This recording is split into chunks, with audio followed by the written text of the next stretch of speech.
Well, we took last week off, so we've got some catching up to do this week. Episode 3 and 4 of Falcon and the Winter Soldier has dropped. We've watched it, so let's talk about it here a little bit. First of all, episode 3 was exciting for me for a couple different reasons. They went to Madripoor, which is a huge location for mutants, and they kind of teased that a little bit. Now, this series was written as the Fox merger deal went down, so I really didn't expect there to be any sort of mutants in this actual episode, but they definitely sprinkled in some goodness. So the first thing I'll call out is they stopped the shot and showed the Princess Bar sign. So for those of you that may know, the Princess Bar is a frequent hangout of one Patch. And if you don't know who Patch is, he's basically Wolverine in a tuxedo. And as a matter of fact, the Princess Bar was even mentioned in the latest Marauders comic, so that's not even an old X-Men reference. I mean, that was something, the Princess Bar was something that we dealt with here pretty recently. So that was a pretty big, as I saw it, X-Men Easter egg. Now, they didn't really show anything outside that, so I'm really inferring a lot about what I know because of the source material, but nonetheless, that was exciting. At least not in the show. Right. Because we all know, I don't know if you guys are familiar with the little oopsie that they did on the website after the episode. What oopsie do you refer to there, Volsker? They had a little Easter egg sprinkled, like Mystique's name and a couple other mutants that they had to scrub before episode 5 dropped. Okay, all right. Raven Darkholm. I missed that one. Okay, there we go. The other X-Men Easter egg, if you will, was there was literally the X-Men symbol on one of the gates. Now, there's a lot of symbols in real life that use that, so again, a lot of inference on my part. I think they're still just kind of messing with us to see if we learned our lesson from WandaVision yet. So we'll see. I mean, we was right halfway going through all that stuff. I mean, we was on the right track. Right. If Catherine Hahn wasn't Agatha Harkness, then what are they doing? I'm saying, so at least we were right on that one pretty early. Right. It's like the State Farm commercials. Oh, you almost had a mutant gene there. Yeah. Yeah.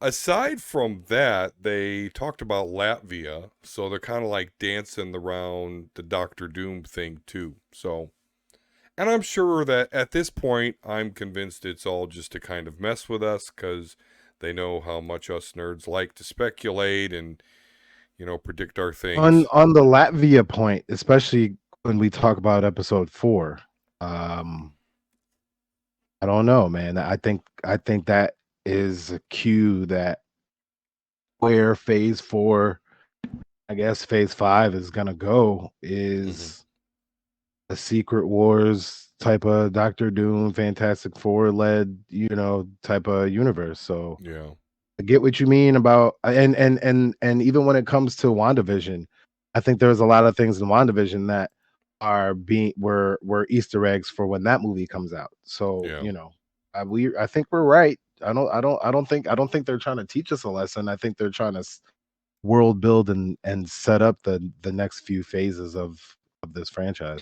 I agree with you. I really think this phase at least is really about expansion and a lot less narrow-sighted like the original 2 phases where it was like, oh, we know we're going against Thanos. That's the end game. Like this is let's build and then basically kind of see where it is. So I think it's a more of when and not if at this point. Yeah, because there's a lot of cool stuff being thrown around, Gore the God Butcher, Kang, Galactus. I mean, you're right. We really do have this plethora of, who could be next. So it'll be exciting to, see when that's revealed. So episode 4. obviously the last episode, was it had a lot of good action. I had tears. The very first scene, I had a tear in my eye. The scene where that I think her name's Ao, the Dora Milaje person that was with Bucky. She Mm-hmm. was testing to see if the code words would turn him into the Winter Soldier, and it didn't. And you just saw the anguish that was going through him as she was going through those words. But when she said the last one, and she said, "You're free," and it didn't trip him out, you see the tear roll down his face. That was very powerful to me. I don't Mm-hmm. know. I felt for Bucky in that moment, that moment of victory, I'm finally free. Can we all just agree that Bucky got shit on during the movies because just his character in the show so far has just been 1,000 times like fold over what has been in the movies, and like I'm starting to really like him as a character, like a lot. To be honest with you, personally, I always liked him. Because he wasn't Steve. Fuck that guy. Mm-hmm. And like uh you know, I was making mention, because I was watching it with someone, and they asked why he ugly crying like that. And I was like, well, he was imprisoned his mind for over a Yeah. century. You know what I mean? Like, He was mind fucked to the extreme, that's that's for sure. that's pretty nuts. Like, we get mad about Thursday. This nigga, you know what I mean? Yeah. Was mad about Thursday 112 years ago or whatever the fuck. So I mean, like, Yeah. that was a pretty powerful scene. I I enjoyed that for the I guess the emotional uh representation they were trying to present about freedom of Bucky Barnes. Yeah. Yeah. Absolutely. And true too, like also it shows that he's not alone. Like even though he lost his best friend, he has other people. And I think that also kind of ties into that emotional scene because he only thought Steve believed in him. That was it. And then you have this whole country behind you trying to make sure you're better. Like I think just that scene and just that whole therapy that they did was just it was just awesome. And I love having the Wakandans and the Dora Milaje involved. It super makes sense that they'd be like, "Oh, Zemo's out of prison. Okay, fair game. Motherfucker killed our king." So Oh, that's you pretty gonna try to cool. stop me? Right. Yeah, what the I ain't got fuck? no arm, motherfucker. Yeah. Remind me like fucking what Kill Bill. Right. Yeah. What the fuck? Give me Yeah. your Yeah. arm, bitch. Mines. Remember. Uh, even though I forgot what I was gonna say. Never mind. The 5-finger I death giveth, punch. yeah, I giveth, I could take it away. That's what Exactly. The Lord giveth and the Lord taketh away. Yeah, that was cool. I love how those the Dora Milaje fight, and yeah, just quickly, and Oh then yeah, you know how they fight? They whoop your ass. That's right, what they do. That's what their fighting technique is. What discipline is that? Whoop whoop your yo, ass under. That's what it is, yeah, motherfucker. Come on with it. whoop your But ass leading with this up to that vibranium fight, though, spear. because what was it where Sam was like, "We should do something." Bucky's like, "Ah, you're looking good there, Walker." He's just watching him get his ass kicked. I hate that guy. I hate that guy. John Walker is the worst. And there was being a military vet, and even though I never deployed, I was literally close, like right next to it, and the repercussions and the effects of it all. I understand two things. One, where he's coming from as far as like what he's trying to do and accomplish, not only for himself or his own psyche, but for his comrades in arms, brothers in arms, uh, his bosses, which is the government, and then what that's supposed to do to the made up idea of what America is supposed to be. And the I think what is important about this, and the reason why I'm bringing it up this way is because when you listen to the flag flag smashers, and you listen to what her name is, whatever, sexy redhead chick from wherever she's from, Right. but they're right. No matter, listen, this is the reason why I get like so in trouble about the things that I believe in the world, and have had to deal with the repercussions of that. You know I'm right. I said, you know I'm right. Yeah. But you don't want to do nothing about it. So okay, fine. Be John Walker then. But I don't see anything wrong with one, this group, and two, I guess the powers that they've given themselves. The thing that I think that they're doing wrong is like working with the power broker, because overall at the end of the day, you're just trading one corporation in for another corporation. It's because you feel that you don't have the power when you have all the power. You have the people, and you have, secret soldier serum in you. Like, like go. But I don't see there's nothing wrong with their fight, because overall at the end of the day, they're not even saying anything against the people that came back from the blip. They're just saying Even that, Sam like, said, "I agree with your fight." yeah. And the reason why he doesn't agree with their methods is because, like, they keep doing this fucking false dichotomy of, like, you're hurting people.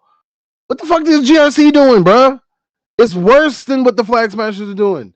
Yeah. The Flag Smashers, when you put it all together, got like 5 bodies. What does the GRC have? Like, refugees all over the world. Like, what are you talking about? You know what I mean? Yeah. So, I guess seeing where they go, and I mean, seeing how this all ends up, and I guarantee it's going to end up, the same rah, Sam or Bucky get the shield and just do the same thing John Walker's doing, just nicer, which is, when you juxtapose what I'm saying to the world, that's who the people that, like, we restand. They want to do the same things that's happening in the world right now. They just want to be nicer about it. And it's, I think that whether they intend this or not, this is a good it's relatable, because we can see the parallels to our real life. And I'm not saying that we need to go be flag smashers, because again, at the end of the day, I don't agree with the methods that they're using. But I would agree that if I had super soldier serum, I'm gonna beat your motherfucking ass. Yeah, but what it does show, though, and this is certainly very close to, I think, what we experience a lot in a lot of aspects in our life, is you have Sam Wilson who's willing to talk. And in talking, they're getting somewhere, actually. They're coming to an understanding. But then, yeah, you've got John Walker who's like, oh, you've got this much time. And he doesn't even wait that long before he's like, okay, blah, blah, blah, blah, blah. My dick's bigger than everybody. Blah, blah, blah, blah. And it's like, you motherfucker. And then he whips it out and it's so small. Right, oh, exactly. So small. Yeah, he's just mad because he got his ass whipped.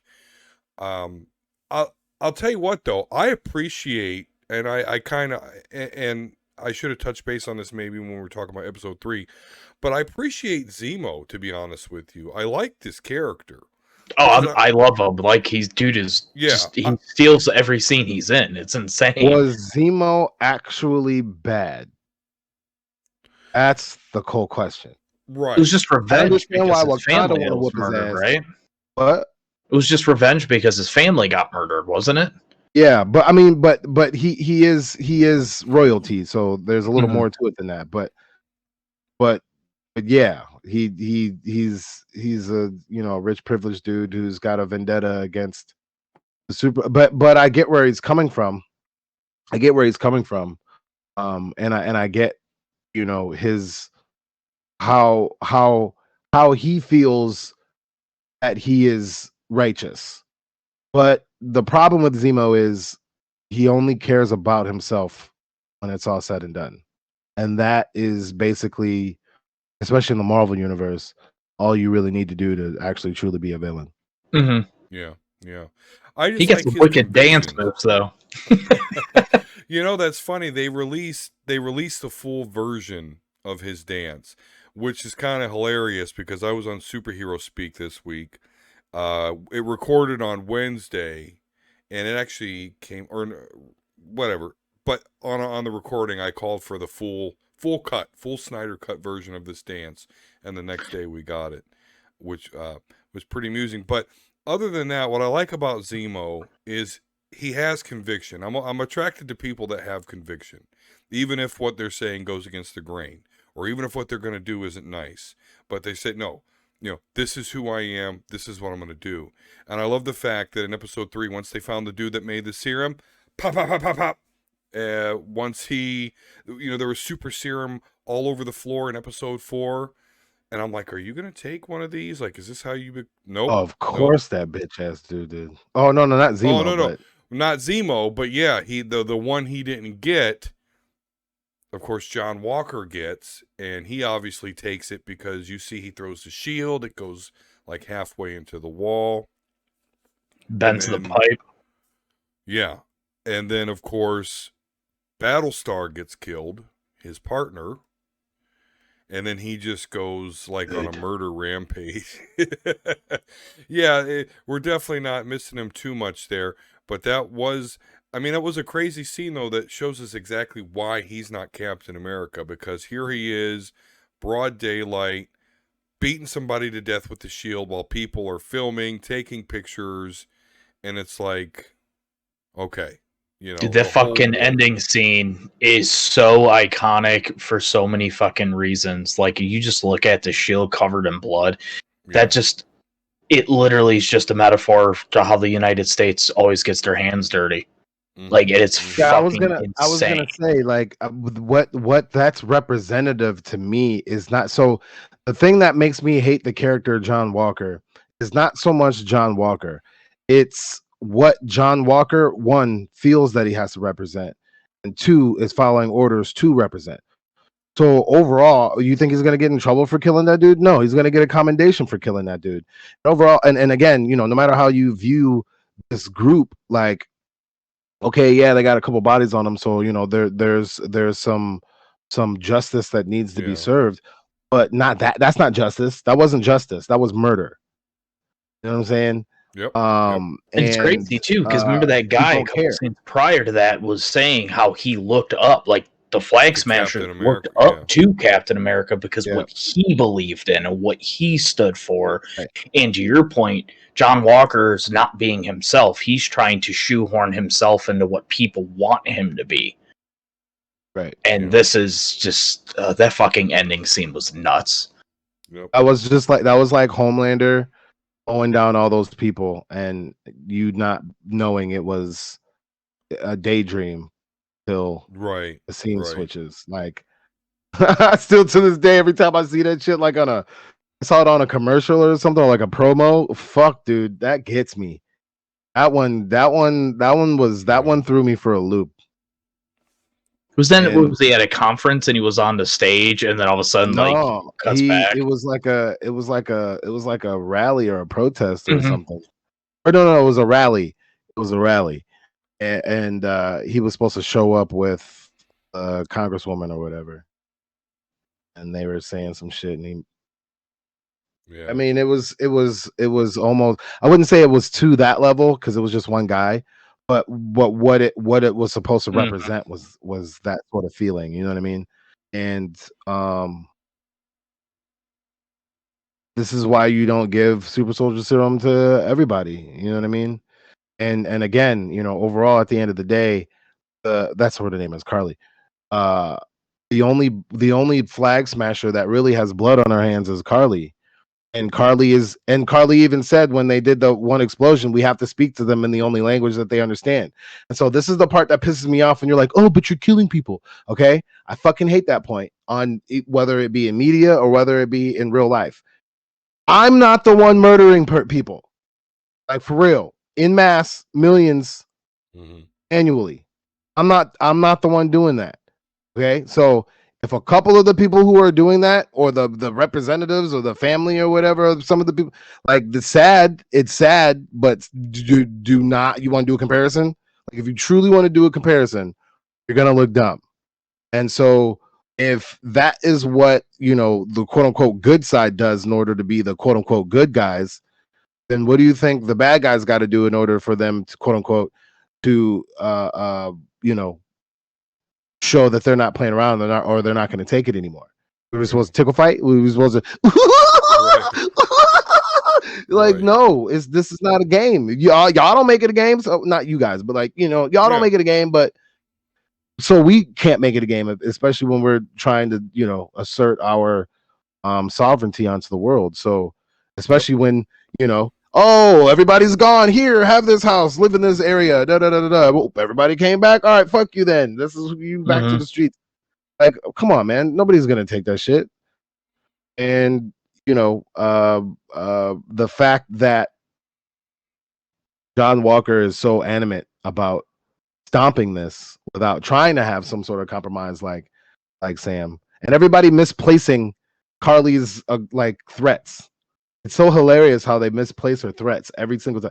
This bitch don't do nothing except for that one explosion. She don't do nothing. She don't do not a damn thing she says she gonna do when it comes to this threatening shit.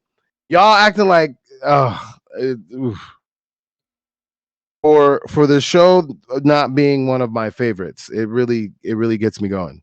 So I appreciate it for that. Yeah, 2 episodes left, and I wonder, what we're going to get. I think that we're going to see basically Sam Wilson, Bucky Barnes, and the Flag Smashers against Walker. I think he's going to go crazy with the serum. I don't think the serum is going to make him go crazy. I think he's already crazy. But I think there's an Easter egg. Hungry. Oh, yeah. Well, there's that too. I think there's an Easter egg that I'm calling, but I'm unsure about because it's a stretch. But why would she wear that? You know what I'm saying? What's her name? Steve Sidepiece. What's her name? Sharon Carter. Sharon. Yeah, that's right. Sharon. In the scene where Sam called her to ask him for some support, the turtleneck that she was wearing had a round zipper pull, and when you I had to double check a couple of times or double take a couple of times because I was like, wait, is that? But no, it's her zipper, right? And the pull is like a circle. So if you don't if you just glance or just take a quick glance at it, it looks like a sword symbol. And Sharon's to me is acting like she's alone and been deserted. Ain't no fucking way Agent Carter's fucking niece right about to be fucking stranded on some bitch ass. No, there's no way. She's working for an organization. I'm pretty sure it's Sword, and I'm pretty sure that little nod to it right there. So we're gonna talk about stretches and reaches or whatever. I think is gonna be something that plays out because there'd be 2 shows in a row now where Sword is involved and Shield's not there, right? So why wouldn't Sharon be working for Sword? She ain't working for the FBI because she did that shit to fucking Steve. That bitch got fired immediately. So I mean, and what's his face is working for Shield, and she was undercover for Fury and Winter Soldier, so it makes sense. Right. Yeah. I think you're right. Now they are talking up the next episode. That the director was saying that you almost guaranteed whoever watches episode 5 will cry. There is supposed to be some massive cameo of a well-known comic character that is not yet aired in the movies. That'll make you cry? Yeah. Okay. I'm trying to think of who. Yeah, who that could possibly be. Get your mind for, huh? Right. See, that sounds like some WandaVision shit right there. Like, what? Yeah. Who haven't we seen yet that's gonna make a nigga be like, oh, I'm so hurt. I don't. That's kind of hard to believe. To add to it, they did say because the scene is supposed to be so powerful, not necessarily sad. Oh, I see. But Yeah, I hope it's Exciting. John Walker getting shot in the face. That's kind of what that's the scene that I want to Oh see. my That's gonna make god. me cry tears of joy. Right in the Punisher. middle For of the sure. A. For sure.